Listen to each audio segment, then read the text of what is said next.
Good afternoon, everybody. It's my great pleasure to meet you from Hradec, Králové, beautiful town in Czech Republic. We take part in Hradeckie pulmonologické dny, what means we take part in pulmonological days in Hradec, Králové.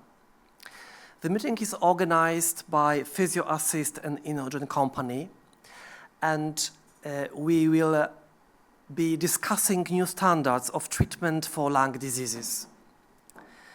It should be a wonderful discussion between pulmonologists who are mainly practitioners. And it's my great honor to introduce you wonderful people from all over Europe. On the left, you can find my excellent colleague from Poland, Dr. Joanna Miłkowska-Dymanowska. Good afternoon. Then, just from Hradec, Králové, Dr. Michal Kopecki. Nice to meet you. Then, from the heart of Czech Republic, from Prague, Dr. Václav Koutsky. Nice to meet you. And with my great happiness, on the right, Professor Claudio Hradec from Switzerland now. Good afternoon, everyone. And Professor Ivan Solovic. Good afternoon to all. And last but not least, Dr. Pavel Pobecha. Good afternoon. Dear all, let me start with what I would dream to happen here while this time. We have more and more evidence about that, how valuable are airway clearance techniques. However, I think we are still in a vicious circle of problems with patients who have problems with infections and suffer from lung diseases. And we do understand that this vicious circle should be stopped, and we have a lot of tools which we try to use to be able to stop that. We must understand that the main cause we are here are our patients. And please let me introduce my wonderful patient who is suffering from one of the most severe asthma whom I ever treated. She is now 70 years old, and I've been caring for her for about 20 years. Nowadays, she has bronchiectasis in her lungs, what we can see on these CT scans. As you can see, they are not spectacular. However, understanding what happens with the history of this patient and what modern medicine is able to offer her is a real adventure and story about that, how our possibilities changes and what can we do more and more every year. Have a look. She's a patient who really has problems with obstruction. Her FEV1 is less than 1 liter. And when she started to suffer from bronchial asthma, she was only 10. And it was 1957. And this many years ago, medicine couldn't help her as much as is able to do it today. She was fighting with her disease, having great problems, mainly connected with infections. Many years took that doctors realized that she is suffering from common variable immunodeficiency syndrome. And it was the first milestone in her treatment because we were offered to give her intravenous immunoglobulins. And it was a great moment when she felt medicine can help her. But again, she started to have problems with asthma. Next great milestone for her was the possibility of using benralizumab, which stopped her symptoms for many months. But finally, because of her problems with bronchiectasis and infections, we, in the department where I work in Poland, in Kraków, we offered her SIMEOX therapy, which was next and final tool which really gave her a lot of beneficial effects. Have a look. Have a look at the circle again. Let's now start discuss what today experts from all over Europe can do for patients suffering from lung diseases using new standards of treatment. And now, please, let me introduce again Professor Claudio Hradec, who will give us firstly information about basic concepts of our topic, and then will show us very interesting case of patients whom he was caring for. Professor Claudio Hradec. Thank you, Alex. Again, good afternoon, everyone. It's a good pleasure, it's a true pleasure for me to be here. And effectively, I will deal with a physiological update about clearance secretion. After then, I will present a clinical case. Let me begin with the beginning. I would like to thank some of my colleagues that helped me with ideas and photographs for my presentation. Dr. Jean-Michel Arnal, Professor Claudia Crimi, and physiotherapist Laurence Vigneault. The airway is not only a tube.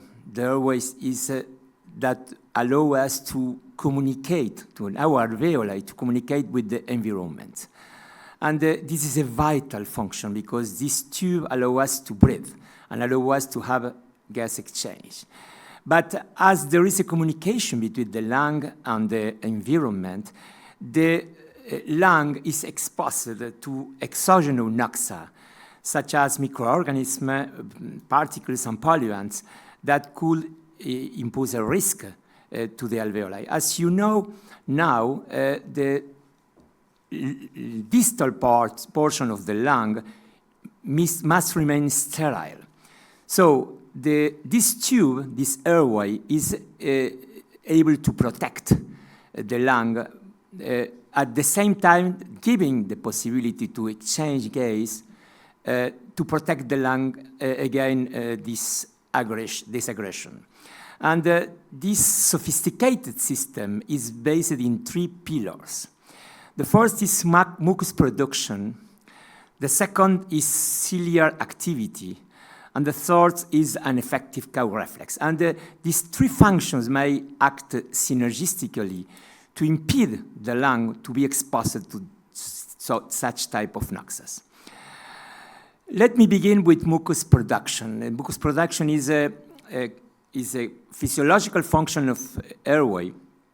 The mucus is produced by the submucosal gland, and this liquid has a particular characteristics with a protein that is mucin and the electrolytes that allow a fine balance to ensure a good irritation and the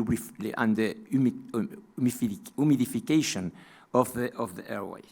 This mucus shell is a layer that protects also the cells of the upper airway. And this is a first pillar to protect the airway against exogenous noxa. As you see in this slide, there is a variation in the characteristics and the quality of the mucus that could generate disease or complications. The first most important issue is mucin, that when it is increased, it increases the viscosity of the mucus and generate a difficulty to eliminate these secretions.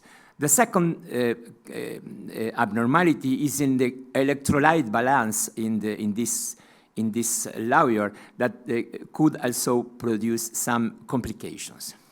And the final pathway of this increased mucin and the alteration in quality of the mucus is a decreased clearance that can lead to infection, to inflammation, and the production of mucus plug that could impair respiratory function.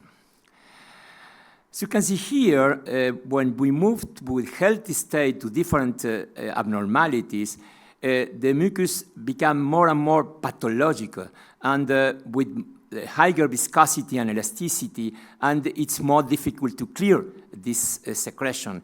It is important to say that this mucus is necessary to drown the particles and to expel the particles from the body. And as you can see here, the mucin could increase progressively, and the concentration of plasma proteins and inflammatory cells increase with the proliferation of bacteria that produce a vicious circle of inflammation. And this increase in viscosity and elasticity of the mucus explain a great part of the complication related to the muco-obstructive disorders. The second pillar is mucociliary transport. That is a system that is a sophisticated system to sweep secretion from the airway by little structures that call cilia. A good functioning of the cilia is crucial to eliminate the secretion, and this is active in the distal airway. The third mechanism that is important is the Cox reflex, and the Cox reflex is related to 4 different moments. The first one is irritation of the airway that trigger the Cox, and after then there is an inspiratory phase in which the patient inflate the lung. The third moment is the compressive phase with the closure of the glottis, and finally an expiratory or expulsive phase in which the patient is able to eliminate the secretion of the upper airway.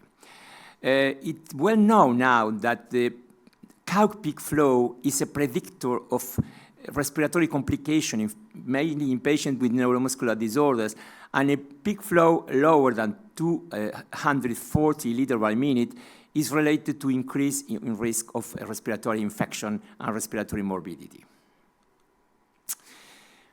So the common cause of impaired clearance are related to these 3 pillars, or the abnormality of these 3 pillars.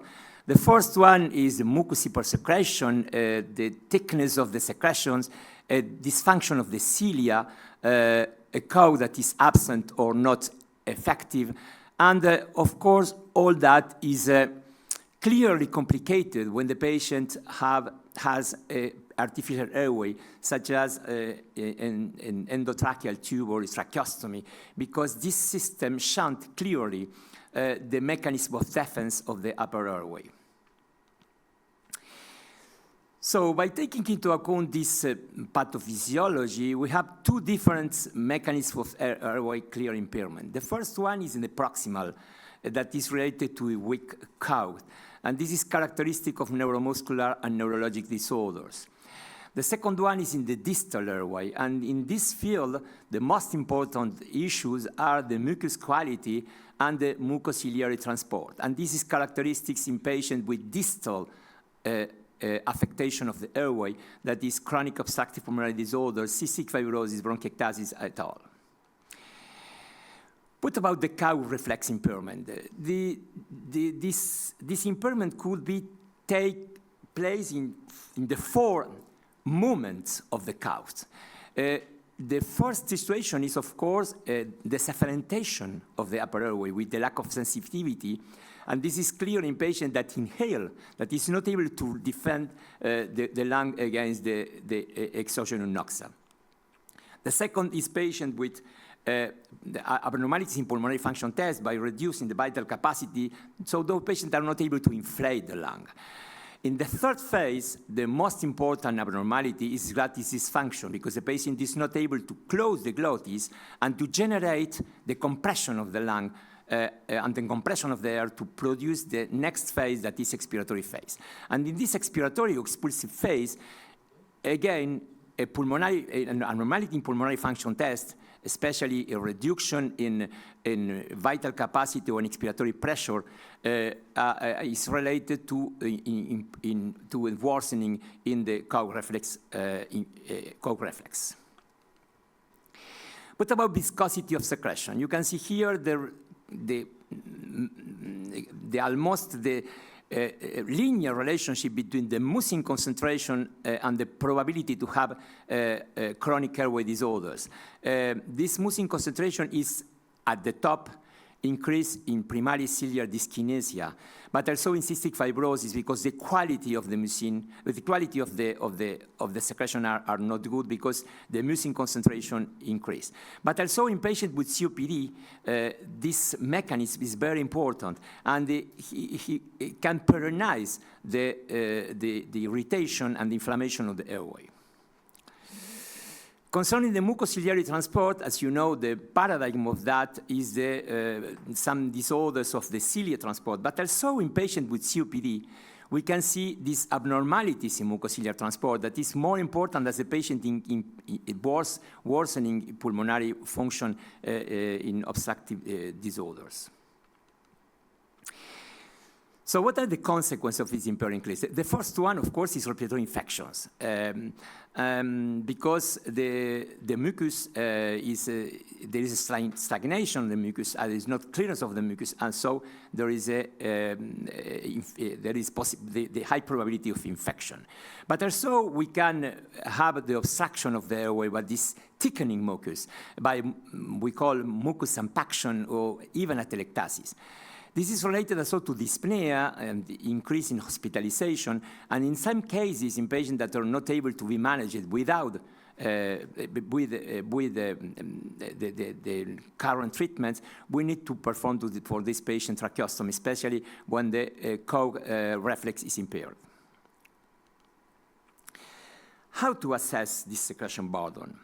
We can assess the secretion burden by analyzing the sputum quantity and quality of sputum, by clinical examination, mainly auscultation, but imaging. And now there is a lot of progress in terms of evaluation of the imaging in the distal lung by searching for mucus plugging and atelectasis.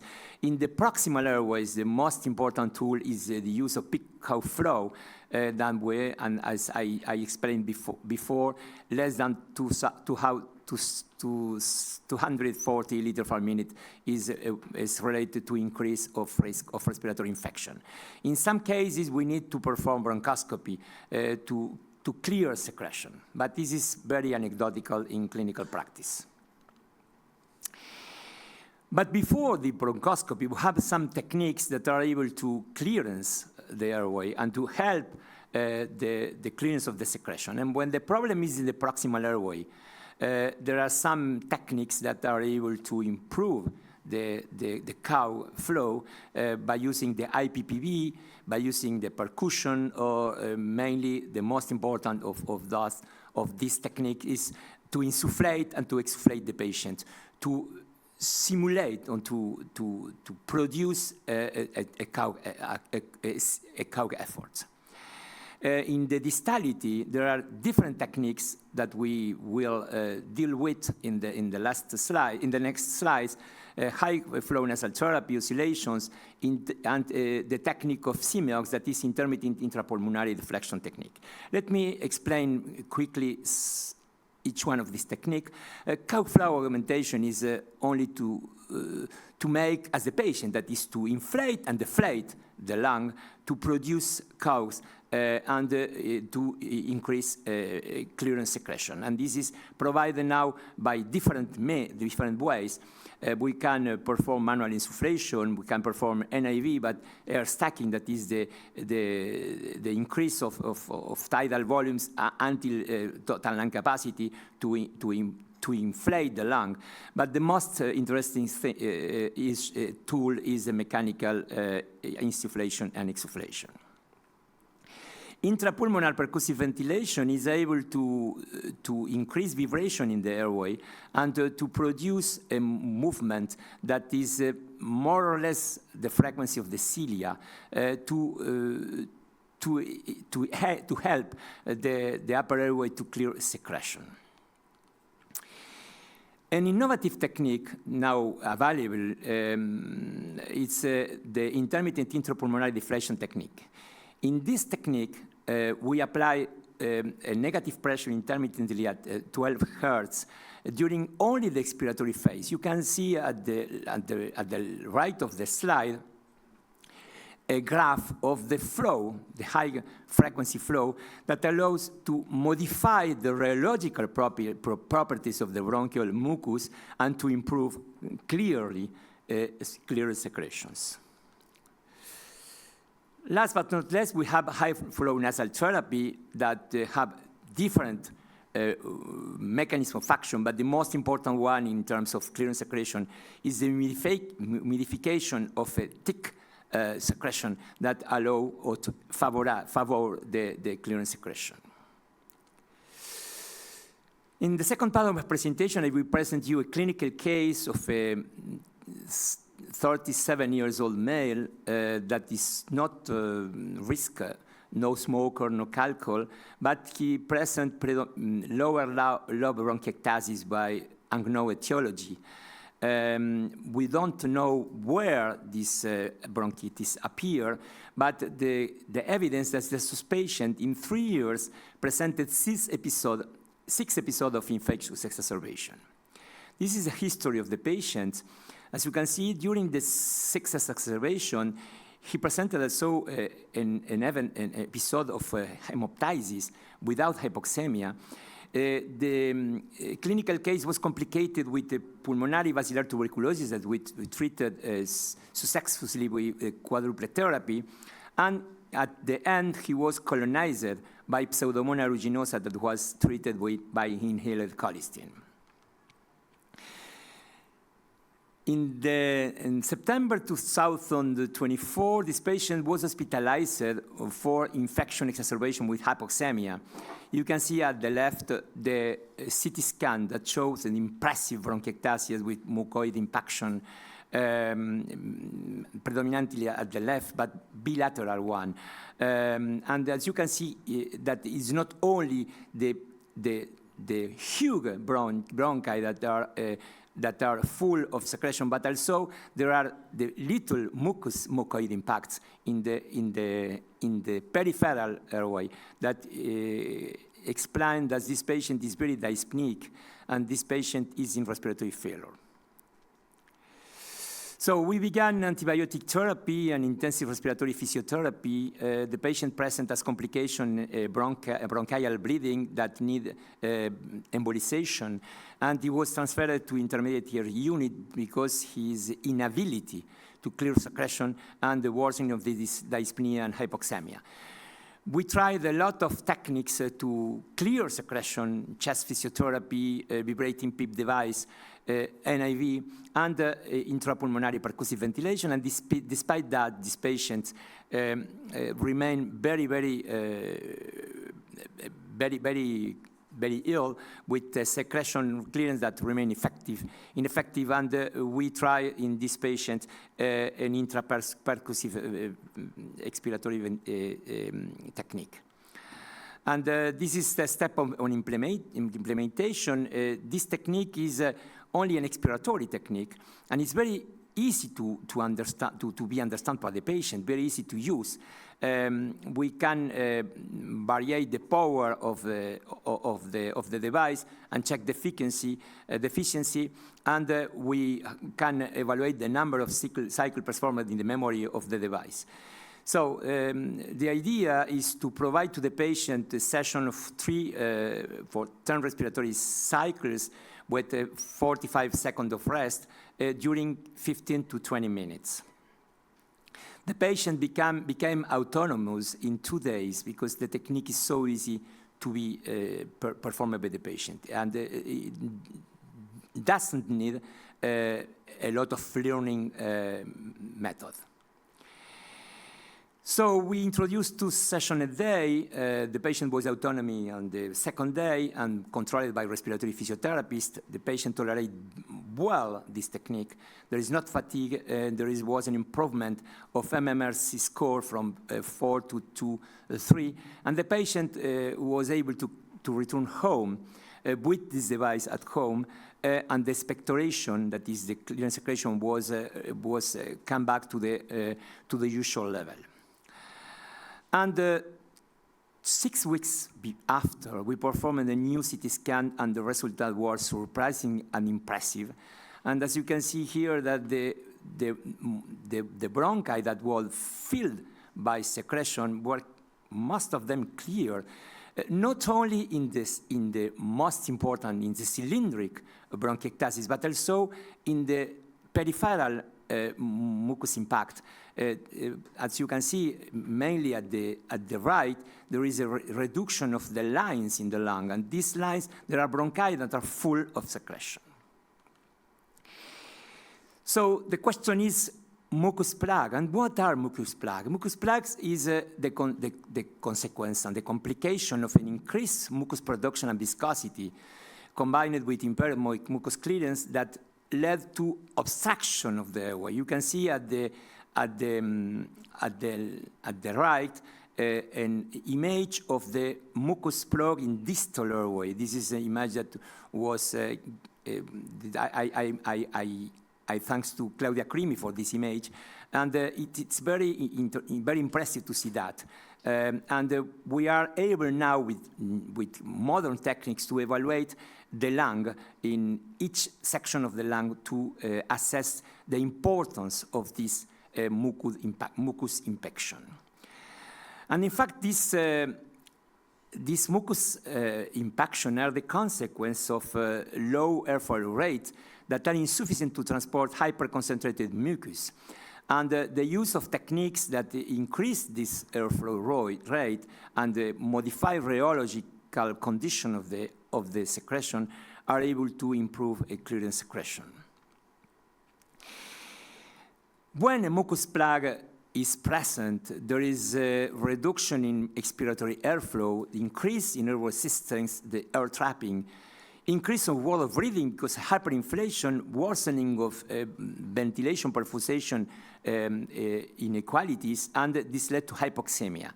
This, to clear this mucus plug, improve not only hypoxemia and help to reduce to control infection, but also there are some papers that show that they are able to improve significantly the pulmonary function test with increase in FE1 of 200 or 300 milliliter that is never attained by bronchodilation. And these mucus plug are related to airway obstruction, and not only in patients with cystic fibrosis, bronchiectasis, or chronic bronchitis, but also in patients with emphysema, because there are some papers that show that 1/3 of patients with emphysema have silent mucus plug, and this could impact in a pulmonary function test. But this is also related with exacerbations.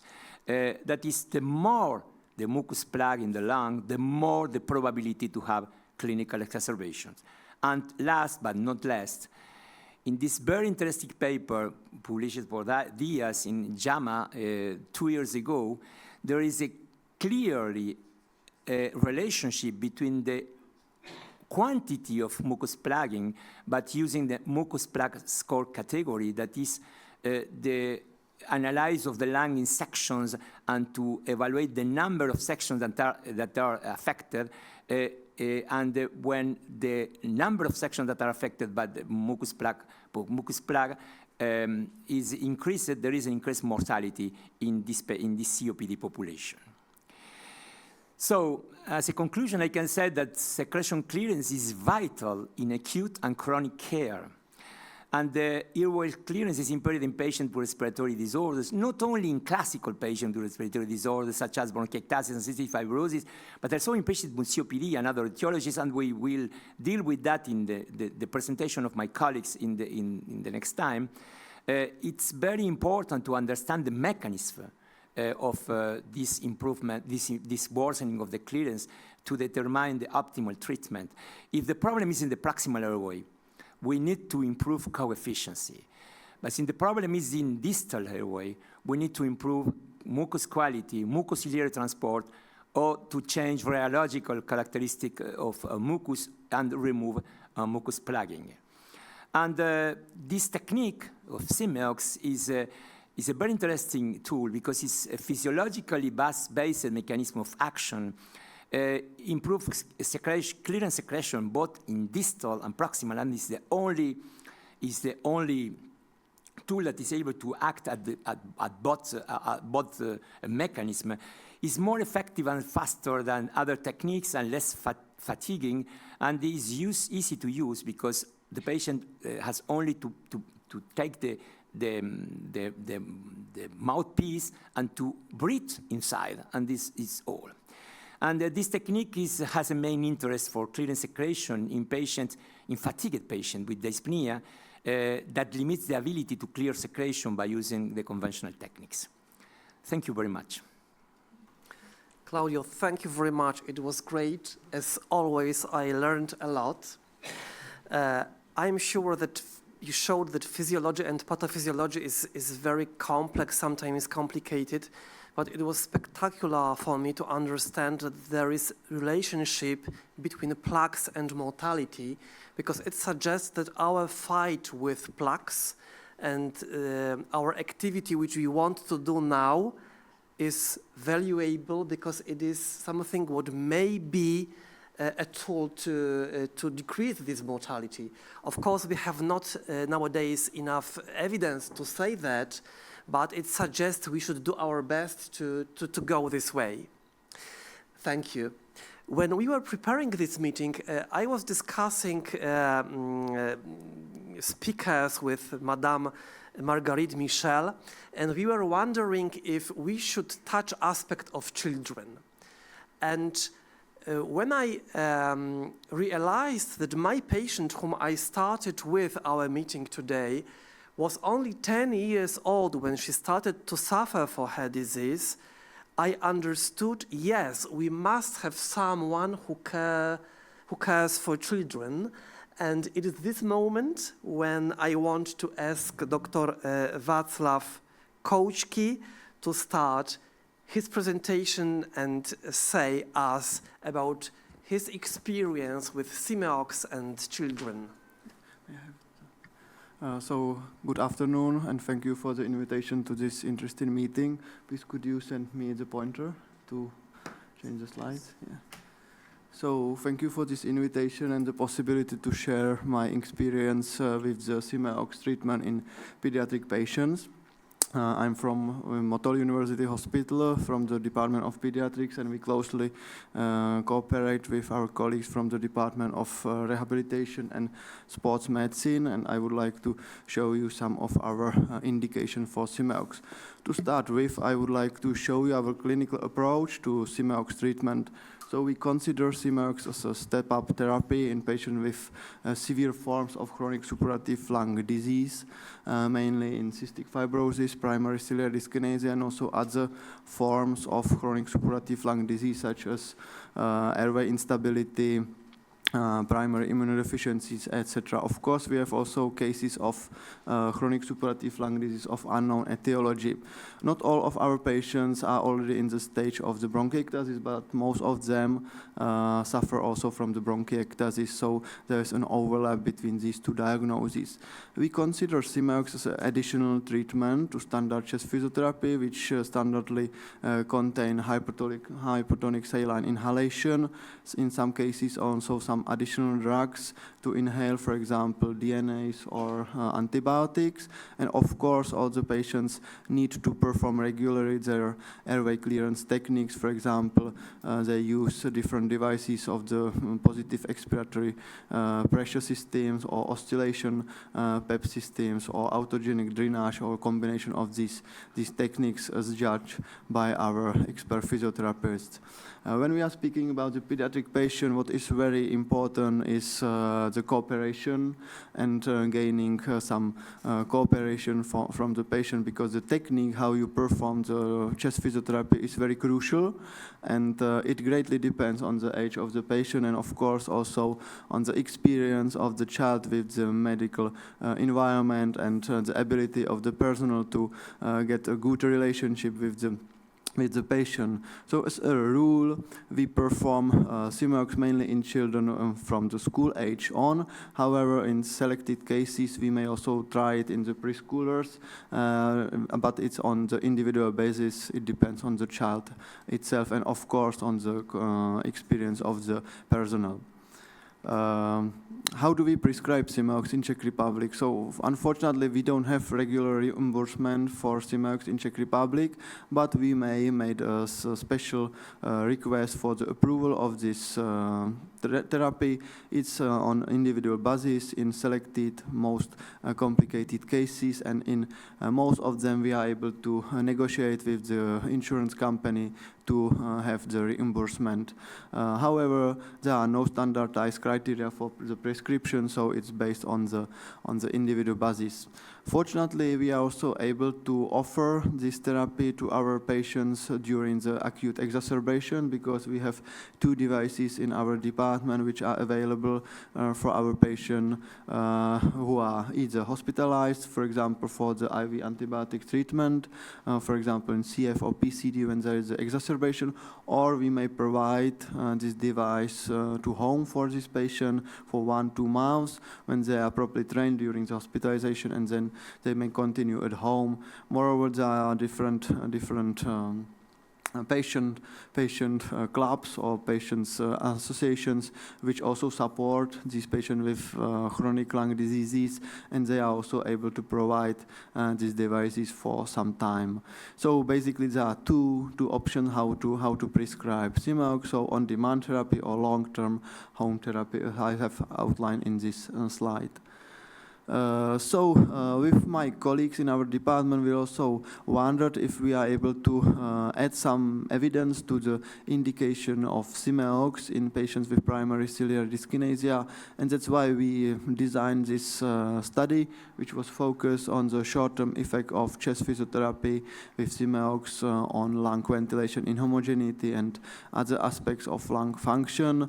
We know very well that there is quite little evidence for the physiotherapy in general in pediatric patients, and of course also the evidence for SIMEOX use is also not so big, so that's why we initiated this study. It was a randomized interventional crossover study. There were three meetings in this study. The introduction, K0, when the patient get familiar with the therapy, with the SIMEOX, and everything was explained to them. Then they were randomized to the 2 arms of the study. The first one was the PARI-OPEP first arm, and the second was SIMEOX first arm. After 3 months, these 2 groups were crossovered, so they had the other type of therapy, and we compared the effect of the 2 different therapies. As you can see, there was no possibility to blind the study, and we designed this study as a non-inferiority study. We wanted to show that the shorter therapy with SIMEOX is not less effective than the standard therapy with PARI-OPEP.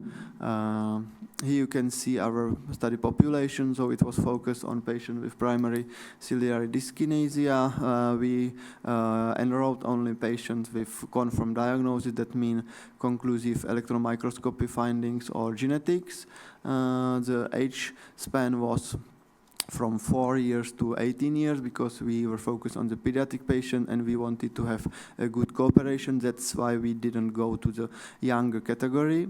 And all of the patients were on a standard chest physiotherapy with PARI-OPEP, and they perform it on daily basis. The exclusion criteria included poor compliance to the standard chest physiotherapy and the inability to cooperate during our study or during the interventions. We also calculated the sample size based on our data on the variability of the LCI in PCD patients, and that was our results. 30 patients needed to be included. Here's some more details on our intervention. So the first type of intervention was peri-OPEP therapy. It's a standard chest physiotherapy. The peri-OPEP was used in 4 different positions, and at the end of the expansion there was the huffing, and the duration of this therapy was 30 minutes. The second type of the intervention was the treatment with SIMEOX. It was scheduled for 20 minutes, and the technique was as per manufacturer's recommendation. What were our primary outcomes and secondary outcomes? So we focus on the short-term change in lung ventilation inhomogeneity. So you can see that we were just assessing the short-term effect of this therapy. We were not able to perform a long-term assessment.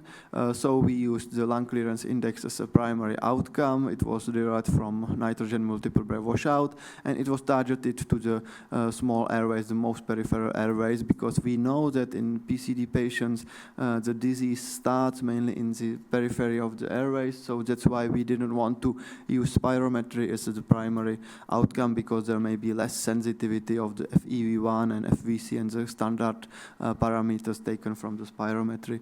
The secondary outcomes, of course, we used the spirometry, force and slow, spirometry vital capacity, FEV1, and also maximal expiratory flows at the periphery of the or the lower levels of the FVC. We also assess the functional residual capacity because it's one of the 2 main outcomes from the nitrogen multiple breath washout, and also we assess the distribution of the ventilation between the left and right lung. We used a novel method, electric impedance tomography, which shows you the distribution of the air in the lungs in real time.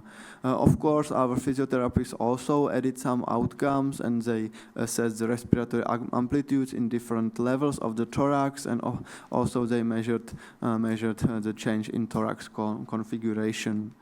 The study already ended, but we were not able to publish the results yet, so we are one of the first to see our preliminary results. So in the table you can see patients' characteristics. The mean age was 12.5 years. There were normal anthropometry of this patient, height and weight, as expressed as Z-score. You can see that these patients were quite ill with respect to the peripheral airway disease. You can see LCI Z-score severely increased, more than 6 Z-score. However, the volumes of the lungs were quite fine, FVC and functional residual capacity, both in normal range, and there was tendency to the airway obstruction as judged by Tifeno index. You can see that the mean value was within norm, but there were several cases with airway obstruction as judged by this parameter. I would like to add that in pediatrics, this Tifeno index is not so sensitive to the peripheral airways, as you can see on the comparison between Tifeno and LCI. You can see patient had very severe increased LCI, but nearly normal Tifeno. So what did we find in our patients? So we found a statistically significant decrease in LCI, that means ventilation inhomogeneity, both in SIMEOX and peri-OPEP treatment during single intervention. However, the magnitude of this change did not reach the clinical significance as judged by the coefficient of repeatability. In some patients it reached, but as a whole group it didn't reach the clinical significance, but the statistical significance was there. And what we also find that the change in LCI did not differ between SIMEOX and peri-OPEP intervention, so that show us that there is similar effectivity, or that the SIMEOX is not inferior to peri-OPEP. And you can see that the peri-OPEP has 30 minutes of therapy, SIMEOX 20 minutes, so there is some possibility to shorten the duration of the everyday chest physiotherapy. We also checked how the LCI changed during the whole study. It was scheduled approximately for the 10th month, if you remember the initial scheme. So it was 3 months between the 3 visits. So in total, it took 10 months because there were some delays because it was also during the COVID era. So there were some technical problems. But during the 10th month, which was the study performed, so we found mild improvement in LCI, which may be interpreted in that way that performing this highly effective therapy may also increase the LCI from the long term point of view. So to conclude, so we may say that SIMEOX may decrease the burden of daily chest physiotherapy in PCD patients. And to finish my presentation, I would like to show you one of our favorite patients, a case report of Simona. So she was born in September 2005. So now she is already in the care of adult pulmonologists, but I remember her very well from the pediatric era. So she was dispensarized in our department since the age of 3, when she was referred to us with the increased respiratory morbidity, repeated upper and lower airway infections. At the age of 5, we made the final diagnosis. It was PCD. It was so we found the mutation DNHA5, and it corresponds to the autodename arm deficiency in the transmission electron microscopy. She suffered from the chronic sinusitis, chronic suppurative lung disease with lower lobe atelectasis, tracheomalacia, and later bronchiectasis developed. You can see that the airway microbiology was also very complicated besides the standard pathogens, strep pneumonia and Haemophilus influenzae. She also was colonized and suffered some exacerbation caused by Stenotrophomonas maltophilia and Exophila dermatitis. So she was on quite intensive treatment, as you can see in here. But despite that, there was a progression of her disease, mainly during the year 2018, when we were very sad about her deterioration. You can see some chest CT scans and also findings from the bronchoscopy, very severe mucopurulent and bronchitis. So here you can see also the lung function, which was not so favorable.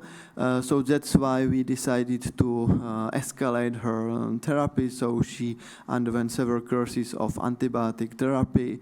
She had some immunoglobulin substitution, repeated bronchoscopy to clear the airways. There was a respiratory insufficiency, so she started with home oxygen, and later we put her on home non-invasive ventilation during night, and also we extended the physiotherapy, and it also included the SIMEOX. Here you can see some more details of the treatment as it was designed by our physiotherapist.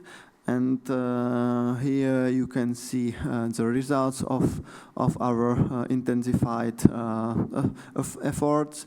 Here is the chest CT from the November 2018, before the initiation of this therapy, and in February 2019, how it improved. Here are some more pictures.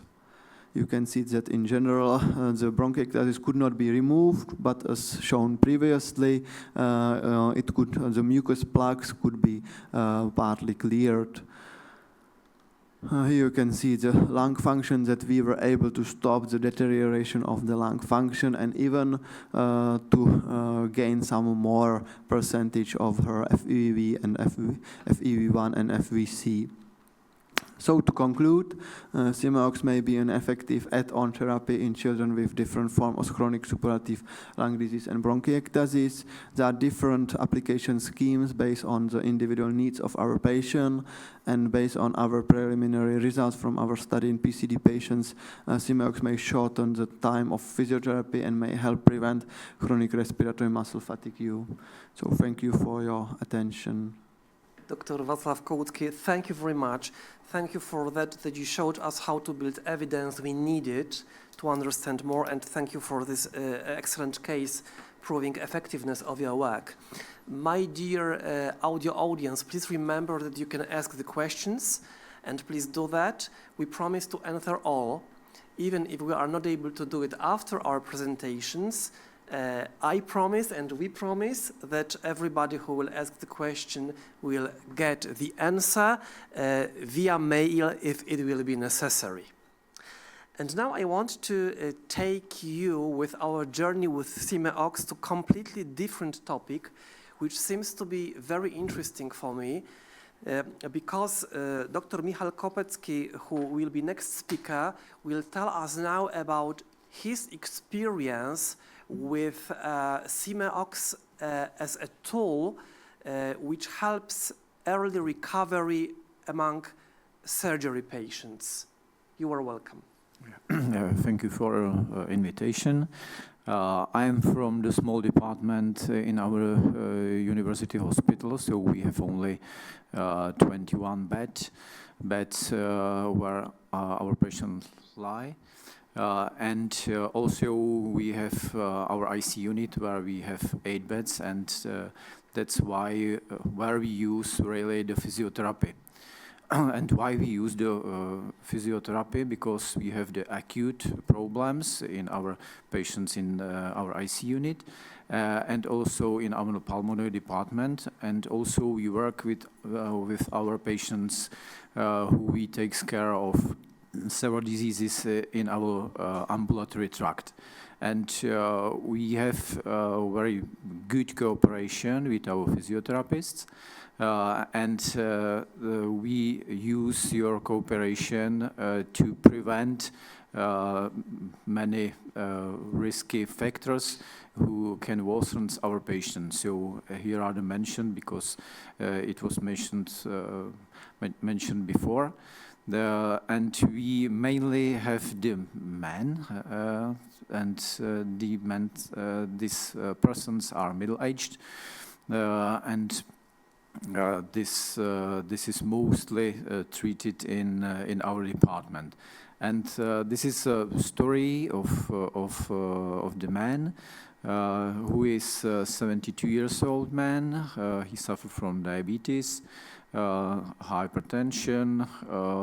He was after the nephrectomy due to cell carcinoma. From his habits, he was a smoker, 25 pack years, and from your risky jobs, he was a locksmith, so there was a contact with some metal. He came to us with the coughing, repeating respiratory infections. There were fever. He feels very fatigued. There was a weight lost about 10 kilos. There was night sweating. Sometimes during the infections, they suffer from hemoptysis, and there was persisting coughing. We examined this man, and on the X-ray we can see that there on the right side in upper lobe we can see some atelectasis at first in the X-ray. Then we used the CT. There was a cavity, and we didn't know nothing about the etiology of this cavity. So we take some samples. Also the bronchoscopy. There was a lot of mucus. We take the bronchial lavage. We sent to the examination, but we don't really know what was the reason there. There was some metaplastic problems inside in the cytology. There was also some types of bacteria and so on, but nothing special. And he was repeatedly treated by the antibiotics, but there was the same status of the patient. And due to our multidisciplinary team, we decided that the best way how we can solve this problem will be the surgery. So before the surgery, our patients have functional testing, and when they don't have the normal functional testing in the spirometry, body plethysmography, and also the functional testing. So we put the spiroergometry to the patients to decide if we decided there will be some surgery. We put the segmentectomy or lobectomy, and we know that in this case the peak of volume of oxygen was high to take some surgery. Also, when we have the patients before the surgery and before the training, so we use the examination of strength of muscles.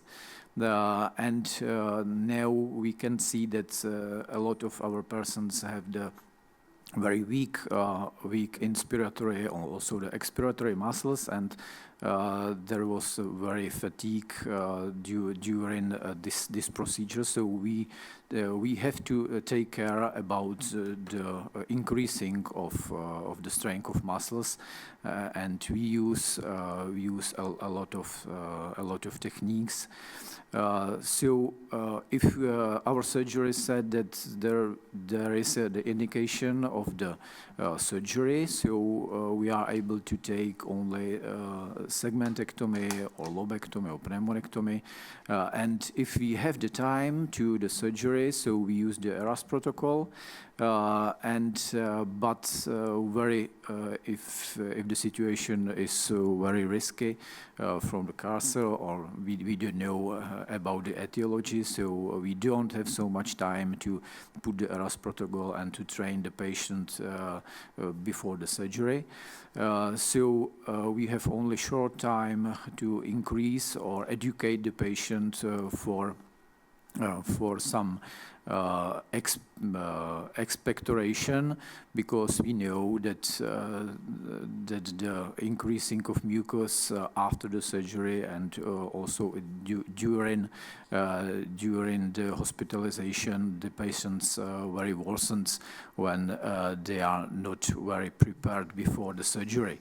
So we can mention the control breathing or thoracic expansion exercising or forced expiratory techniques or huffing or something else. We use the drainage technique with the aids or without aids. We use the acapellas, power breaths, and so on. And if we have the time, so we train with the thresholds, power breaths, and to increase the strength of muscles, because we know it was mentioned that when the peak flow is low, so the persons are very risky to increasing the mucus inside the lungs. We decided in some cases when the patients are very cooperate to use the SIMEOX.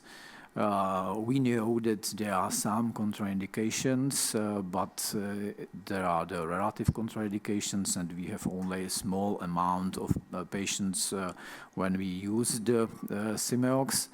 And at first, before the surgery, how long we have the time, so we educate the person, and we trained the autogenic drainage, and we use also the physiotherapists to force the physiotherapy. This person undergo the lobectomy. This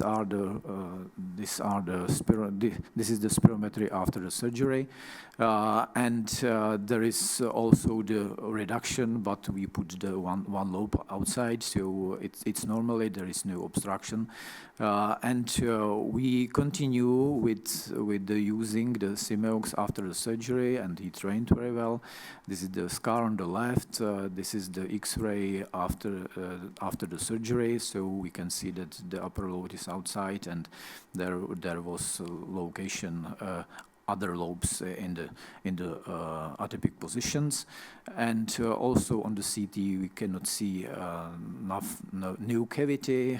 There is small amount of mucus, and that's why we use also the SIMEOX, not only the SIMEOX, but in this case SIMEOX, and we trained persons, and they can use it also in the hospital, sometimes at home.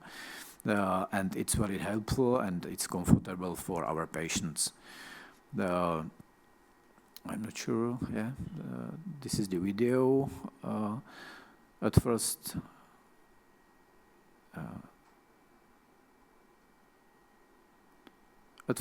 the patients wants to breathe only with the help with the physiotherapist.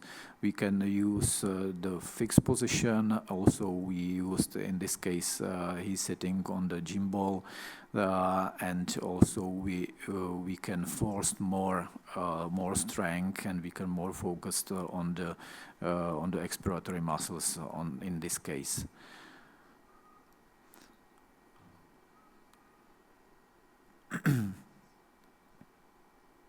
So, in our center, we cooperate with our surgery. We have the pneumothoracic center, our surgery center. Last year, we have more than 400 lung surgery operations, and about half of them were the lung resections, not only for some inflammatory processes, but also for the lung cancers. In this case, we use the SIMEOX. We have only small experience with using the SIMEOX, but for patient, it's more comfortable opposite the PhysioAssist and so on. And we know that the patients cooperate more than in other equipment, because it's more efficiency and funny for them. In this case, and in our country, we can use also the spa treatment. So in this case, the person continue after the hospitalization. He was indicated to the spa treatment, so it was also possible to follow this physiotherapy. And why we take this physiotherapy? Because it improves the breathing efficiency, reduce the problems of the persons or patients, and it increasing the quality of life of our patients. So for us, it's useful. It's, I think, comfortable for the patients, and it's easy to use. Thank you very much. Thank you very much, Dr. Kopecki. I think it's time to open much more us and to open audience to ask the questions. I think that we really touched a few important things with SIMEOX therapy. We showed effectiveness of method. However, as always, very important aspect is safety and how easy method is to be used. And I am not sure if I am right, but I thought that presentation of Dr. Wacław Kołcki and showing that methods used among children is safe and easy is very important information, because generally I think we should agree that if something is safe and easy among children, it rather means it should be safe and children among adults. So we can be much more brave. But your presentation, Dr. Michal, touched much more aspects of safety and indications and contraindications, because I think that a lot of us would be afraid to use such technique among patients who were just operated on. You showed us even a list of contraindications. Joanna, how do you think that this list of contraindications which was shown should be and can be the same for just SIMEOX therapy? Well, I believe that in SIMEOX therapy, according to the the manual instruction, there are no absolute contradictions. However, we need to look at those situations. That's why I'm really asking about this risk of bleeding and pneumothorax that might be one of the contradictions that we will, in our clinical practice, will just think more probably, and we will more try to be safe. Yeah. I think we use this therapy when the patients are in stable status. Yeah, it's not immediately after the surgery. That's the first time. And How many days after surgery do you start to use it? We use them sometimes when they have some robotic operations and so on. They are able to go with 5 or 7 days to home. Yeah, so we start very early. It was this case. They came because they are not followed by surgery and they are sent to our department. We indicate the following of the physiotherapy. And when there is no risk, and we use the X-rays and so on, there was no clinical findings. So we try to follow using the SIMEOX, because when there is no more changing with pressures, because it's on one level of pressure, so there is no. I think there is no more risk to damage the tissue. I know that there is very early after the surgery, but we don't have any complications. But we indicate it only in the stable patients when we have that there is no risk, I think, to bleeding, because sometimes when there are the cancers and so on, so it's very complicated, I think. Thank you very much. Next aspect is how easy is something. And it is a moment I want to say I miss something. And we discuss here physiotherapy, and I miss here physiotherapists. Because physiotherapists are people whom we cooperate with very much, and without whom we wouldn't be able to do this, what we comment here. And I don't know if you agree with me, Claudio, but I think that it can be easy using SIMEOX because we have good, well-educated physiotherapists. Can you tell us how do you cooperate with your physiotherapists here? Yes, thank you very much for your question, Alex. Yes, I think that this is a crucial issue. Physiotherapists are clearly a key personnel in our clinical practice in respiratory disorders, mainly in this type of patients. I think that their activity and their competence and their expertise is very important to deal with this type of situations. At the opposite, I think that while there is not very easy for a patient to learn some other techniques, for example, insufflation, exsufflation, or autogenous drainage. Here, this technique, in my experience, is very easy to use, and there is not a learning curve that in other techniques. In our patients, they learn very quickly to do that. It's only to breathe. It's only for us to find clearly the good setting, and to the patient to breathe inside the mouthpiece. We try that even in patients with tracheostomy. That is outside the clinical recommendation, but it works very well. And in this patient, it's more difficult because we need an interface for that.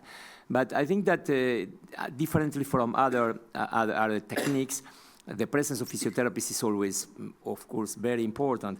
But the patient is able to deal in autonomy at home, even without the help of the family. That is something that is very important in other techniques in physiotherapy. So this is my experience. Thank you very much. It was a voice from Switzerland. We had a voice from Czech Republic, from Poland, and it's now time for a voice from Slovakia. And let's start to discuss something what is very common, and everyone who is a pulmonologist every day care for this group of patients. We will now mainly discuss COPD and asthma patients, and please, Dr. Pavel Pobecha, show us your experience. Thank you very much, Dr. Kania, dear professors, dear colleagues, dear audience. I'm very happy and pleased to be able to share our experience with this unique, innovative treatment in our center in Košice in eastern Slovakia. May I have the pointer, please? Thank you very much. So airway clearance techniques belong to standard management in our department, and physiotherapists as well are the part of our personnel, and they are very important. And we have experience with two type of devices. First are cough assisting devices or mechanical insufflation, exsufflation devices, mostly in neuromuscular diseases, and currently we prefer them mostly in uncooperative patients, and also very happy about using them in tracheostomized patients. But we have also SIMEOX, and availability of this therapy increased our interest to use it also in different types of patients with different diagnoses, with airway diseases, with patients which are cooperating but have problem with airway clearance, have problem with mucus plugs. We have also possibility in Slovakia to prescribe devices for home care, and based on the expert opinion paper of our respiratory society since 2020, we have possibility to prescribe cough assist devices for mostly neuromuscular diagnosis. We want to revise this document in this year or next year together with Czech experts. Other diagnoses like airway diseases are rarely indicated for this diagnosis. But we have SIMEOX, and based on the opinion of the Slovak Respiratory Society, represented by Professor Solovic, we have included SIMEOX in the list of categorized medical devices since 2021 for 4 diagnoses. Unfortunately, the same year, a little bit later, the COPD has been removed from the indication diagnosis, and the remaining 3 diagnoses, not sure what is happening, remaining 3 diagnoses can be prescribed for home with this device. And there is covered by health insurance company 1 pack of circuits of the hoses per year, which for some persons or patients can be not enough. We have experience since 2021 with this device thanks to European Union project Partnership Without Borders. First device was since 2021, and we have also second device since last year. We started treating our patients with cystic fibrosis in our center in Košice, and currently we have experience with 10 patients with cystic fibrosis which have home care treatment with SIMEOX, and furthermore with not only this diagnosis but also 3 patients with not CF bronchiectasis with already prescribed with SIMEOX at home, and 1 patient which was discharged recently from our department is currently following the outpatient rehabilitation physiotherapy.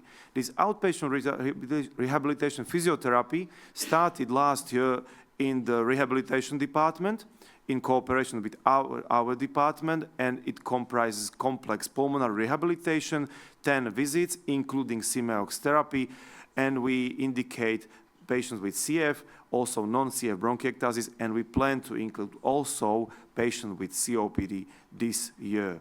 I have 3 very short case reports. The first, all of them are non-CF patients. The first is 50-year-old male patient with uncontrolled, persistent, difficult to treat bronchial asthma, which has CT scan verified bronchiectasis bilateral, and already he's ex-smoker and already on triple inhaled therapy. Here are some CT scans, and following up this patient showed that CT scan on 2023 revealed new consolidations in his lung based on the mucus plaques. And we included SIMEOX in his therapy. Here we can see stabilization of his X-ray during this treatment.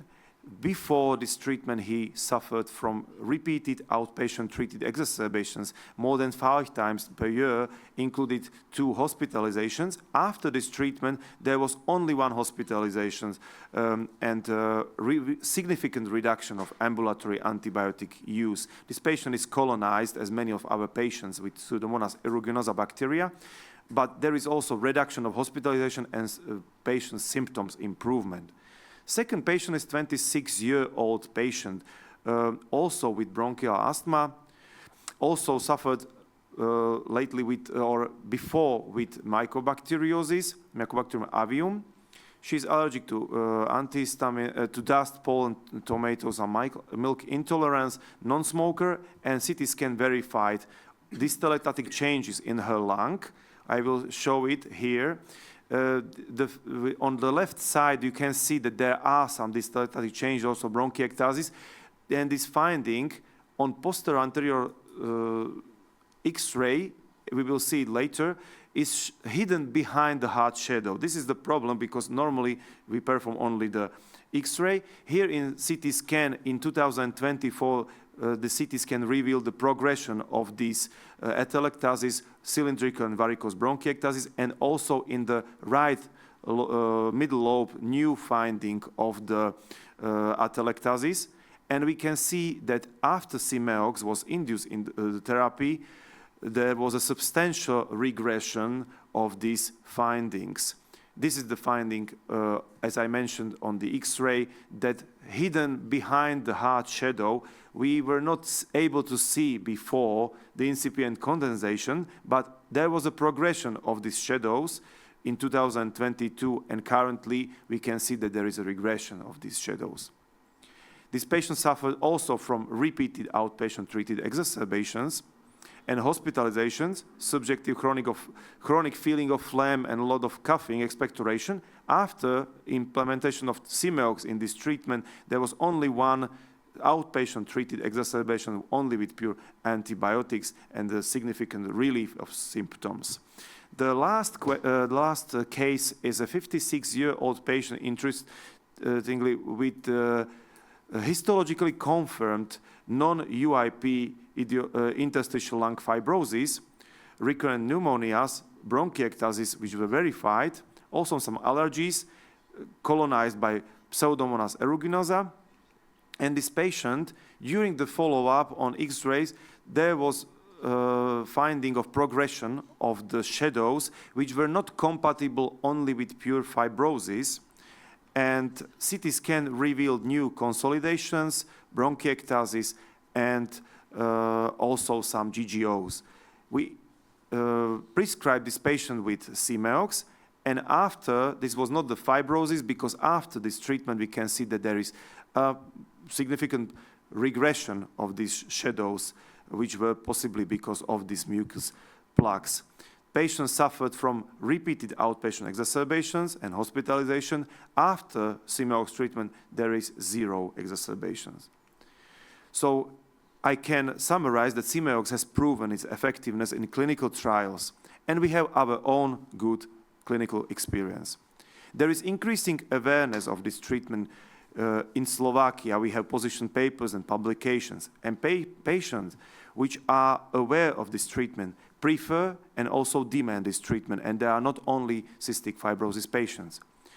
This device has been included in the list of categorized medical devices in Slovakia for free diagnosis, unfortunately not the COPD. And there is increased use in our hospital, in our department, and in comparison to cough assist devices, this is the preferred device by our physiotherapist. We are also seeking for new indications like acute use in post-surgery and also some post-traumatic indications of airway clearance techniques and some more. Because we prepare the Slovak guidelines or expert opinion paper for using this device, this is under construction now, and want to release it in our Czech and Slovak International Respiratory Congress in High Tatras this year. So we want to implement also the parts of our discussion to this document, and we are very happy about this round table.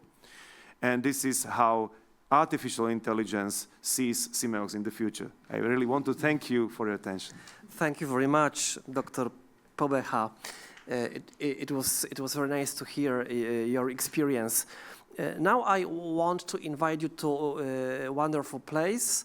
Who loves mountains should go to Vishnehagi to look like it looks like when you have wonderful hospital with wonderful place.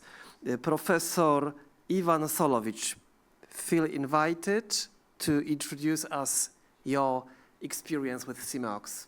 Thank you very much for the invitation. And yes, I will speak about the SIMEOX therapy in our patients with COPD and asthma. Exactly, we were the first working place in Slovakia, exactly first clinic in Slovakia, which started 8 years ago with SIMEOX. SIMEOX that time mostly cystic fibrosis patient, but we were also the first one which started with COPD patient.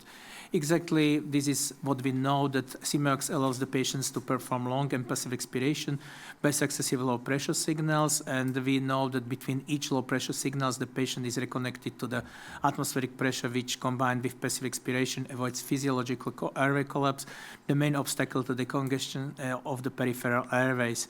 Also, this was mentioned by the pathophysiologist, so that throughout the session the patient speeds up the secretion himself, and SIMEOX therefore is interesting alternative in order to make the mucus more easy to mobilize. Now this is the picture which was shown by my speaker, and these are our practical picture from our patient. Exactly, this is the former pathologist, medical doctor, who was cooperative and one of the first our patients which was working with us. Exactly, he was a very technical oriented person, and like typical pathologist, never-ending questions, why, and how, if it's safe for me, and if no. And exactly when we are speaking about the safety and indications and contraindication, exactly I think the only one where I will not give SIMEOX therapy are the patients after lung transplantation, because in this patient we do not have practical issues, so that otherwise exactly I think is no. So that study which we started in Slovakia, exactly it is in 2018, so this is 7 years ago. There were feasibility of airway clearance by SIMEOX as compared with manual physiotherapy in the treatment of hospitalized patients suffering from COPD and asthma. Exactly, this was also a great thank to our physiotherapeutical department, and that yes, we have in-house our respiratory physiotherapeutist, which we have at the moment 11 of the physiotherapeutists who are working full-time only on the lung disease, on the lung and after thoracic surgery patients, so that these are the possibilities. So objective of the study was to demonstrate the non-inferiority of this device versus traditional. By changing the physical properties of mucus, SIMEOX helps mobilize secretion and transport for disposal. The SIMEOX technology so allows to decrease secretion viscosity, improved mucus transport for disposal, a succession of passive expiration for distal tract disorders, ergonomics suitable for an autonomous use initially or in addition to the physiotherapist intervention. At the beginning, it is necessary that in case you have very good trained physiotherapists who are working and are by the first, second sitting with the patient, then it gives better results as so that at start also when we have new colleagues who are coming to the physiotherapeutical department, they trained on themselves, and then with the patient, because it's necessary that all the persons who are doing the training with the patient, but also when the young doctors are coming, they need to go through the physiotherapy if they understand the principle and how to explain to the patient. Because yes, for the patient, it is so that endpoints exactly also that feasibility or ability to properly use the device as evaluated by patient's preference. Do 2/3 of the patients prefer the SIMEOX therapy over the standard physiotherapy technique. And secondary, it was the ability of the patient to properly use the device, safety, no adverse events, patient reported outcomes, any pain reported, changes in the saturation of the oxygen and duration of clearance therapy session. Inclusion criteria, exactly as it's age more than 18 years, because we are working with the patient, only with adult patient, COPD, asthma, bronchial or confirmed or ACOS. That time, patient reported symptoms of excessive mucus and problems to clear the mucus, and reference therapy, traditional manual physiotherapy technique performed by the physiotherapeutist. So that there were 6 SIMEOX sessions in-house, before and after the session, examination of blood gases and acid-base balance, repetition, program 1, 4 times 6, so 24 expiratory cycles, program 2, 4 times 8 cycles, and program 3, 4 times 10 expiratory cycles. Power was between 25 to 50%, and monitoring of the expectoration during the session and after the session. Together in our group of patients were 15 patients, 10 men, 5 women. Ability of the patients to properly use the device during the first session, it's so that the approximately 15 minutes get acquainted with the SIMEOX. This is very important, that when the first session is exactly, you need to think it takes a longer period, needs more time as the second and the following session, so that time also, in case you are planning the sessions with the patient, the first session need to be minimum 10 to 15 minutes more as other sessions, because by the first session need to be the properly use of the device the patient needs to be familiar with the device, because yes, it is easy, but on the other hand, yes, still it is something new in the mouth.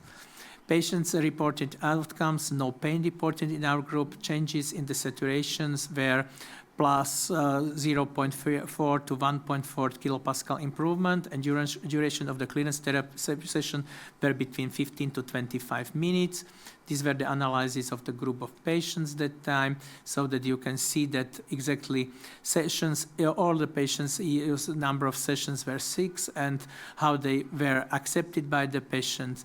And this is the case report of our patient, the 68-old-year man, medicine doctor, pathologist, pensioner, former smoker, 20 package years, hospital admission, acute exacerbation of COPD, VIX, X-ray confirmed pneumonia, bacteriologic Pseudomonas aeruginosa, combination therapy, intravenous peroral continual oxygen therapy, control X-ray in 10 days, you will see the regression of the infiltration, bacteriologically sputum conversion, lung function test. So this was how it was at the admission and on the release, and exactly the FEV1 is plus 18%. So these were the session number, duration, and how it was, what type of program, the power, and exactly expectoration during the session and after the session. The most important is also that not after the first session, you need to have to wait that it will be a huge amount of sputum expectorated, but after this, it's started by the third, fourth, exactly by the COPD patient. It is, you need after the, not after the first, but after minimum after the third, fourth session, then the quantity of sputum is coming higher and higher. It's not like by cystic fibrosis patient and younger patient when it is a relatively stable amount of sputum. By COPD patient and older patient, it also takes how it is the examination is proposed. So lung function test results demonstrated an improvement in distal flow rates. Maximal improvement in FFV1 was 330 milliliters. Contributing to a frank improvement in this quality of life are feelings freedom in the airways, less prolonged expiration, noisy breathing, decreased lung hyperinflation, improved physical performance. So from the first autogenic drainage session combined with the SIMEOX, the secretion became increasingly abundant and expectoration easier. The patient adapted very quickly to the device and even contributed to the improvement of its usage protocol throughout the quality of his feeling. And when we are going to the groups of the patient who may benefit from SIMEOX treatment, so these are exactly, yes, cystic fibrosis, and I have to speak now about this, that yes, SIMEOX, exactly, we started in all of our countries, we started with cystic fibrosis patients.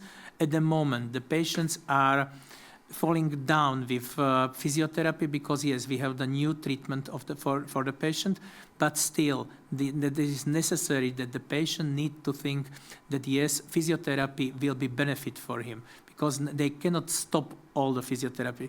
Bronchiectasis, COPD, a progressive lung disease often caused by smoking, where mucus build-up can contribute to breathing difficulties, and primary cellular dyskinesia, it was, and non-cystic fibrosis bronchiectasis with chronic mucus hypersecretion.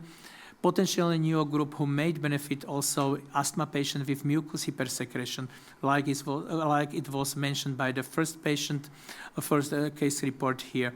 Acute respiratory infection, post-surgical patients, exactly individuals recovering from lung surgeries or major thoracic surgeries may develop mucus retention as a complication. SIMEOX could help in the rehabilitation process by facilitating mucus clearance. And as we know, also patients with neuromuscular disorders like amyotrophic lateral sclerosis, muscular dystrophy, and multiple sclerosis. And yes, we are happy for this, that we have the possibility that our patients have the possibility to have the machine at home, but still, and paid, who is paid by the health insurance companies.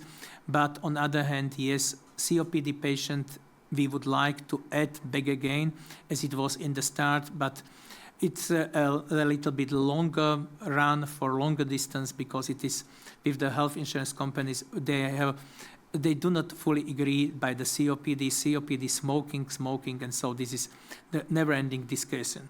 But who will be benefit also? There are the obese individuals with sleep apnea and obesity, hypoventilation syndrome, and also now the patient with chronic sinusitis and pulmonary hypertension.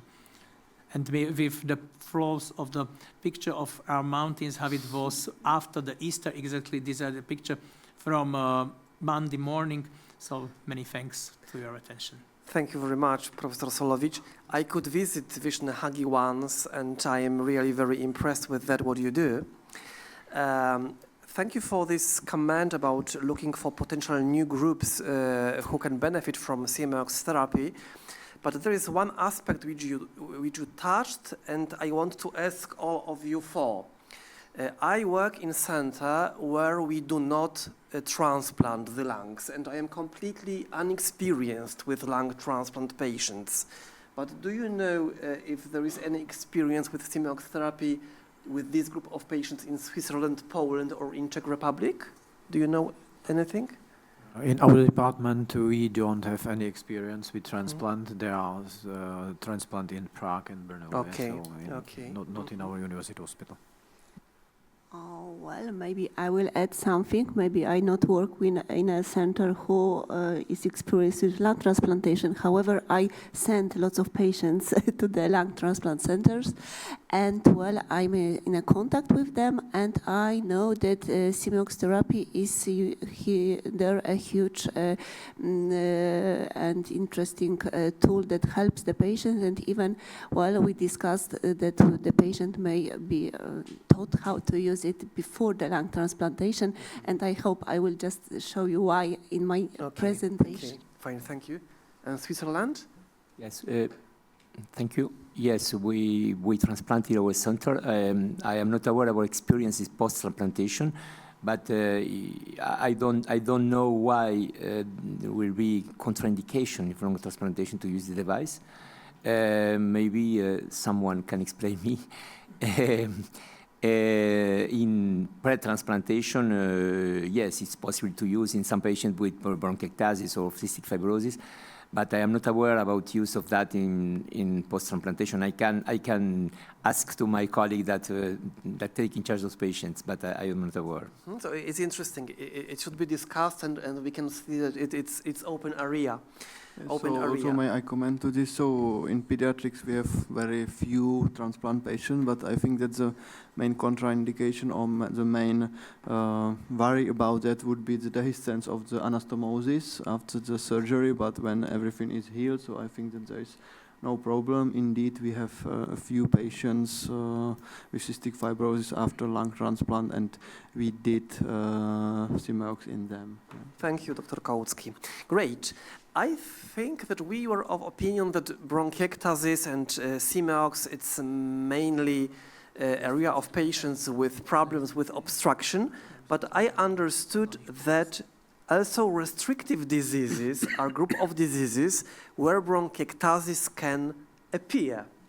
And now, please let me invite Dr. Joanna Miłkowska-Dymanowska from Łódź, from Center of Poland, who will share with us her experience. Joasia, please.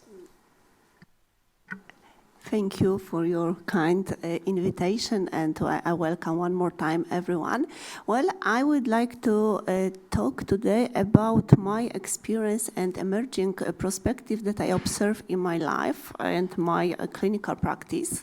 Well, of course, I'm mainly interested in idiopathic bronchiectasis because, well, it's a really huge problem. We know that the number of cases increase, and the risk of mortality in this group is really high, and well, we also hospitalize those people quite often. Well, usually we think about the patients with very characteristic CT imaging and with clinical symptoms like cough, sputum production, and recurrent infections. However, if we look at the EMBARC registry, you can see that bronchiectasis is not only the problem that is connected with COPD and asthma and obstructive diseases. The biggest number of the patients are the patients with idiopathic bronchiectasis. And the second group is the patients with post-infective bronchiectasis. Well, if we think more what is the etiology of bronchiectasis, you can see that idiopathic bronchiectasis, but also other genetic disorders, and very interesting, also autoimmune disease are very important in this case. Even if we check the British Thoracic Society guidelines, you see that if you diagnose bronchiectasis, you should check at the patient and see maybe there is underlying autoimmunological disease. Well, and then rheumatoid arthritis is the first disease that I always think when I've got bronchiectasis. Why? Because, well, according to the pathogenesis of this disease, there is a strong theory that rheumatoid arthritis starts in the respiratory system. And, well, if we do high resonance CT, we can see that even 1/3 of the patients got bronchiectasis, not always symptomatic. However, it may complicate the use of immunosuppressive medications, and always are the independent risk factor of lower respiratory tract infections.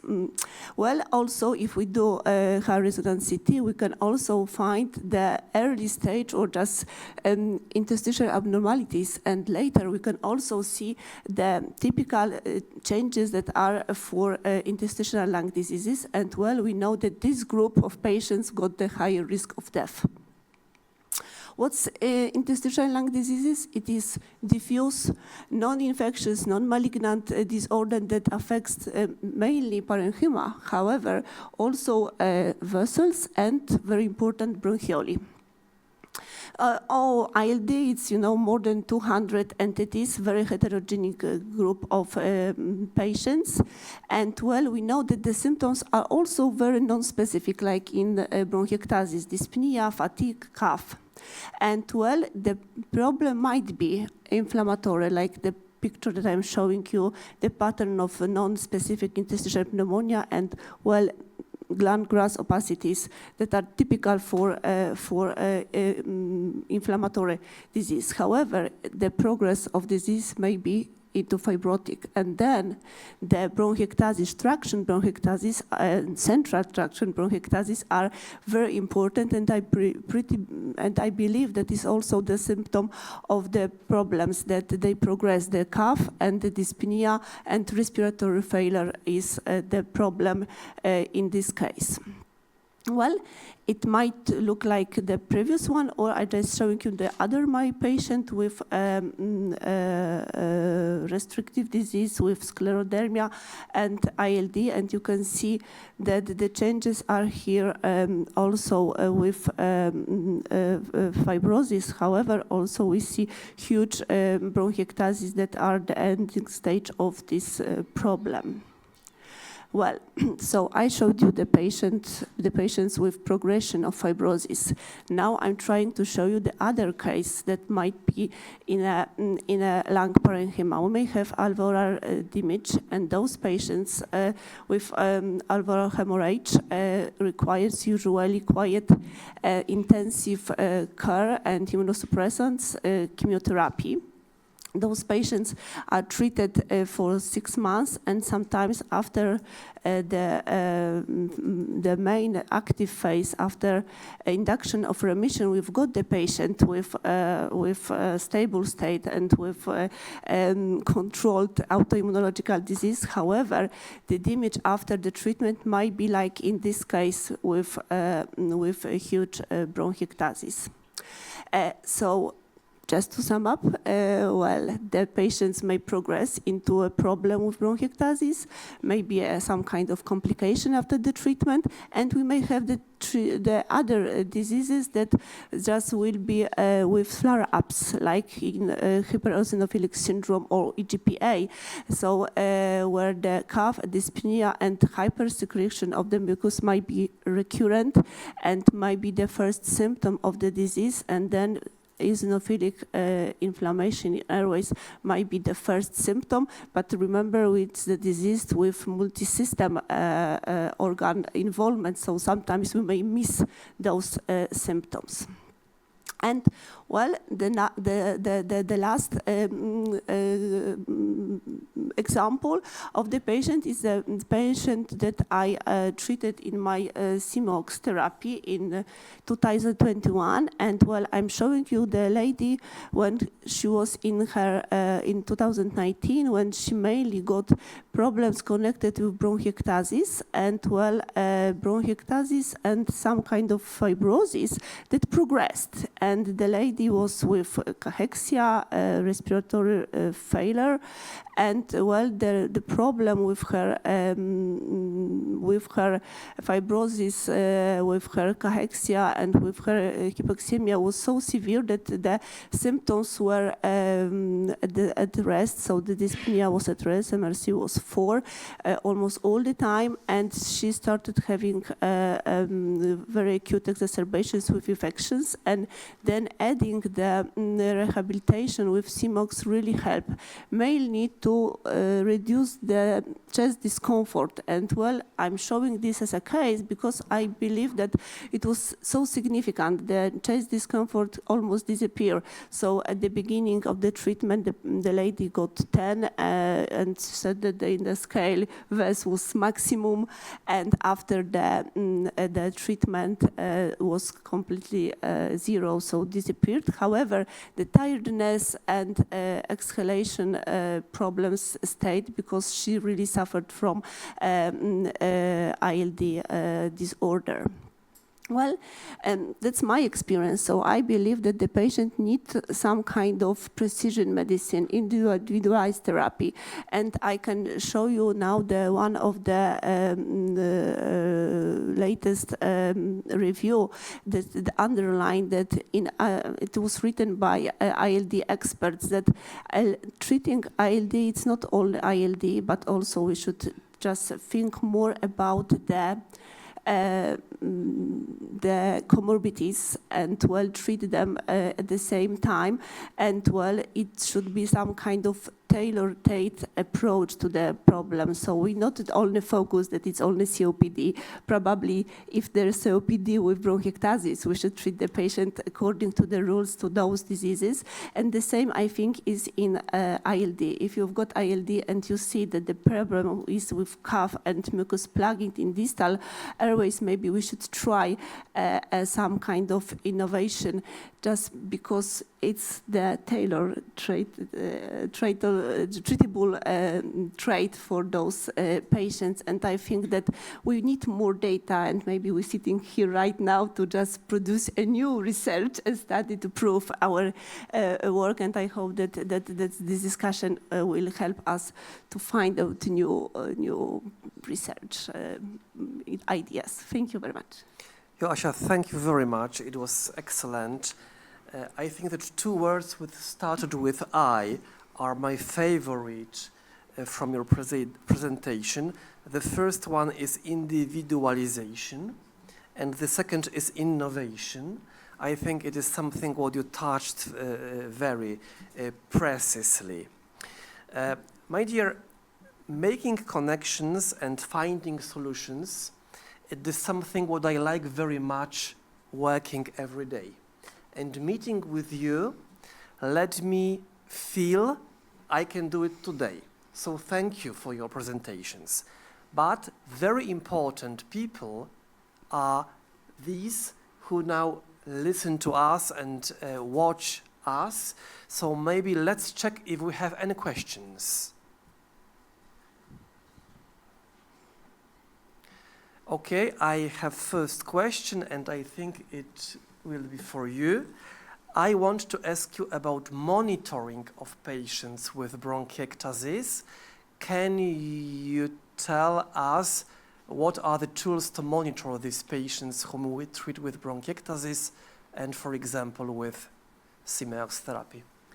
Well, I can tell you that, well, in my patients with idiopathic bronchiectasis, I use CAT scale. It's we've got evidence that it's validated in this group of patients. And, well, what I can say, it's not now published, but we finished a study that just shows that we can assess the significance of the monitoring using this tool. And, well, it's quite easy to do in practical way, because, well, all others questionnaires are quite long. This one is, I think, enough. It helps to use it, and I'm trying to use it also with my ILD patients. It's maybe not so clear, but now when I validated it in my group of idiopathic bronchiectasis patients, I also try to do it with ILD in my clinical practice. So CAT test. Quite old, but very well It's very useful answer, because CAT is used by all of us, and everyone who cares for COPD use CAT, but we do not realize it's also useful tool for bronchiectasis. Airway assessment test. Yes, yeah. So not only COPD. Okay, and next question. How much time do we need to stop the SIMEOX treatment after hemoptysis or embolization? Or if the hemoptysis is very mild, painted sputum only, can we keep on the same treatment? Dr. Kopecki, can you try? Yeah. So I think that it depends if the patient is treated by some anticoagulants or not. Yeah, because if there is any hemoptysis or painted sputum, so I can stop. It's my decision. I can stop using the SIMEOX or any therapy which can worsen the patient. So it depends. So maybe if there is only mild risk to continue using of the hemoptysis, so we can continue in several days, maybe 2-3 days, when the patient is in stable status. But it's individual, and it depends on the diseases, on the complications, if it is after the therapy or something else. Yeah, so okay, it depends. Do we agree? I do. I agree also, and maybe in case it is the hemoptysis is very mild, painted sputum only, that it depends also what was the, if it was 50%, then we can let it go down with the percentage, so to go to the milder treatment session, so that to go down to 25%, and so not to exactly not necessary in painted sputum only. You can do the milder session of the SIMEOX therapy. So this is one of my recommendation. But yes, it depends what is the exactly, what was the hemoptysis, what was the cause of the hemoptysis. Fine, thank you very much. And the next question, I think not so easy. Mechanism of SIMEOX action in COVID pneumonia. Any volunteer? If not, I will start, because when we had COVID-19 pandemic, I worked a lot with COVID patients and care for them for more than 1 year. And I'm not sure if I am right, so please listen to what I say, but I think that generally, if we have clear viral COVID-19 pneumonia, it is interstitial pneumonia, and there is no problem with secretion inside bronchial tree, so I cannot find any indication for SIMEOX here.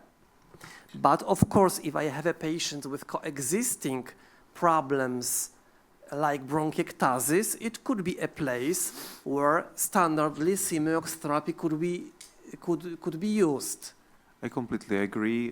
This is mostly the SIMEOX action is like any other airway disease. This action has been described, but yes, the many patients surviving COVID pneumonia have bronchiectasis consequence, and this patient can be the patient who can be beneficial from this treatment. Thank you for this comment. Okay, and now, Claudio, having you here with us, I must ask you one question. When you started this meeting today, you mentioned about neuromuscular disease patients, and I completely agree that we know that it is a standard for us to measure peak cough flow among this group of patients, to check if it is a patient who needs cough assist or not. However, in my center where I work, we do not do it routinely among COPD patients. Independently, we know that COPD is a disease which can touch muscles and decrease effectiveness of working of pulmonary pump. So do you think we should also measure more frequent peak cough flow among COPD patients? Thank you very much for this very challenging question. I think that the COPD is complex to try to order the answer. I think that clearly, as you said, COPD is not only a parenchymal and bronchial disease, it's also a muscular disease. And those patients are not only muscular atrophy or muscular dysfunction, but also hyperinflection. Put the respiratory muscles in a relationship with longitude and tension that is not effective. So we have some experience with insufflation technique in patients with COPD at the end stage of the disease, in which there is not effective cause.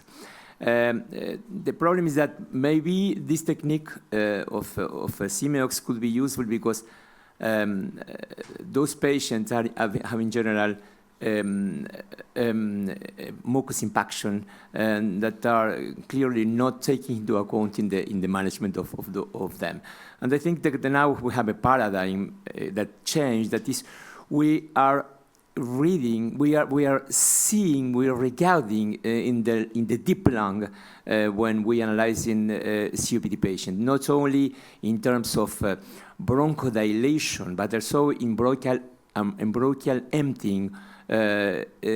So I think that there are two different problems. The first problem is muscular problem. And when you evaluate this muscular dysfunction in those patients, we need to take into account that peak flow is not the best technique, because peak flow reflects both the muscular dysfunction, but also the collapses of the airway. And clearly, we use peak flow in asthmatic patients to evaluate the bronchodilator activity and the risk of complication of the asthma, the acute asthma attack. So I think that we need to evaluate. We need to evaluate deeply the respiratory muscles in those patients, but I don't think that peak flow is the best way to do that. After then, it's useful to apply insufflation, exsufflation techniques in those patients, maybe in some subset of patients with diaphragmatic dysfunction, with muscular atrophy and muscular disadvantage of diaphragm. It could be useful to increase to remove secretion, but I think that this is not the first technique to be used in those patients. I think that we are other techniques for removal secretion in these patients than the insufflation, exsufflation, and maybe SIMEOX is a good technique as to try. Yes. Claudio, a question was challenging, and the answer was perfect. Thank you.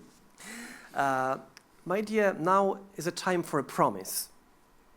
A promise is that we decided all together that after this meeting we try to summarize our discussion and answers for your questions in short document, which will be prepared after this meeting and will be sent to all of you to have this knowledge in pill after this meeting in Hradec, Králové.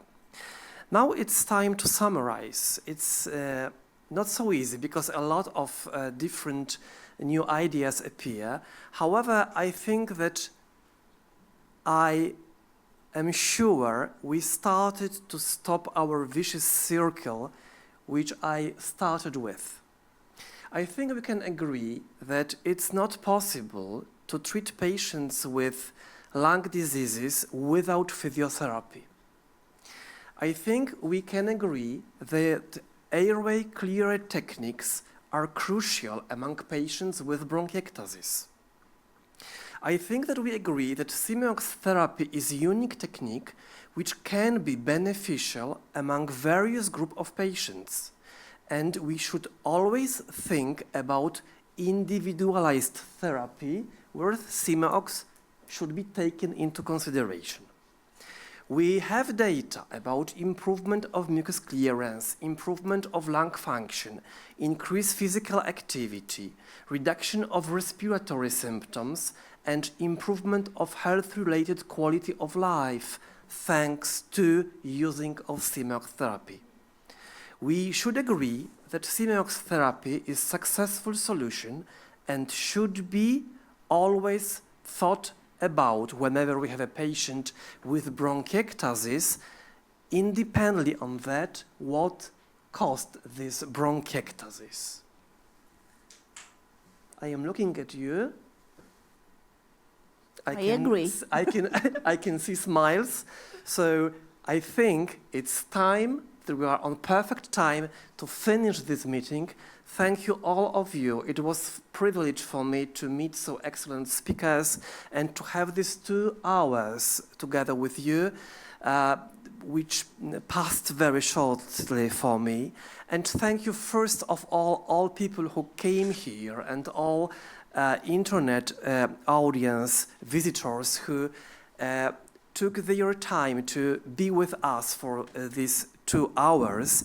And thank you, of course, PhysioAssist and Indian company who helped us to organize this meeting to open our thinking about that, how valuable technique can be SIMEOX and how important it is to always remember about airway clearance therapy methods. Thank you very much and see you next time.